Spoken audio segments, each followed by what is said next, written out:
The idea that we're going to send in offensive equipment and have planes and tanks and trains going in with American pilots and American crews, just understand, and don't kid yourself, no matter what you all say, that's called World War III. All right, I'm not saying this is World War III, but we just recalled 3,000 troops, reservists and individual ready reserve, right? Don't know what's going on here. Trying to dig down and figure out, is the recruiting problem we got?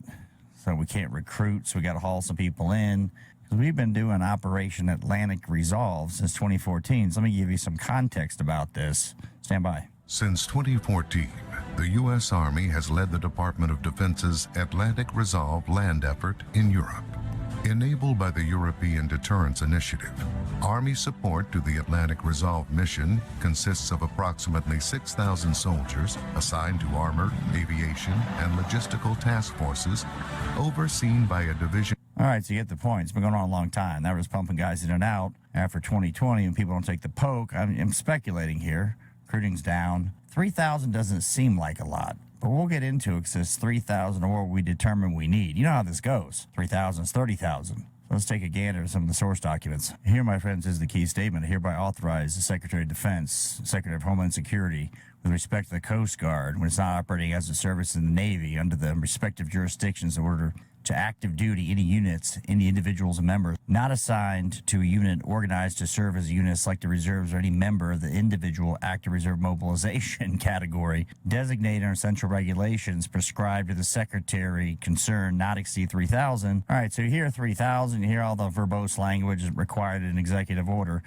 Let's see if we can get into a little bit more reporting, trying to find anything, mainstream media, trying to sift through the mess. Let's take a look at this. Just came out from a Fox affiliate, I believe. Stand by. New information coming out from the White House as President Biden has ordered authorized this new possible deployment to Europe as by my authority vested by me as the President of the Constitution. I hereby determine that it is necessary to augment the active armed powers of the United States for the effective conduct of Operation Atlantic Resolve in and around the United States, European. It doesn't seem like it's possible. I know they're supposed to backfill in the States here. As everybody here knows, reservists, guard, ready reserves, inactive reserves, whatever, they all get deployed.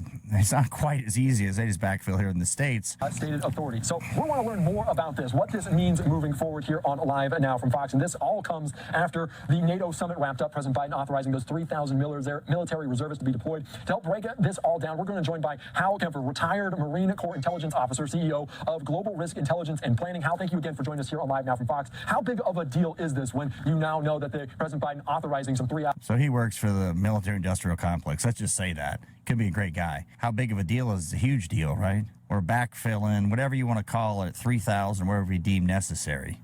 So the answer should be, it's a huge deal. That's what it should be. We haven't seen this, and I'm trying to find out how many years, but it's not like something that happens often. More potential reservists there, potentially to be deployed to Europe. Andy, it kind of opens a door, if you will. It opens the door for bringing in reserves and National Guard. And basically what it does is it very much links the Operation Atlantic Resolve. And Atlantic Resolve is really the bolstering of NATO, particularly the eastern front of NATO, in response to the Russian invasion of Ukraine. And we have been rotating lots of forces in there. Of course, we've been following this over the last almost year and a half, the rotation of various brigades going into Poland, various forces from all over NATO rolling into the Baltic states and bolstering up that eastern frontier, if you will, right up against. I don't know what bolstering up means to the average ham and egger. My wife's an officer in the Army Reserves.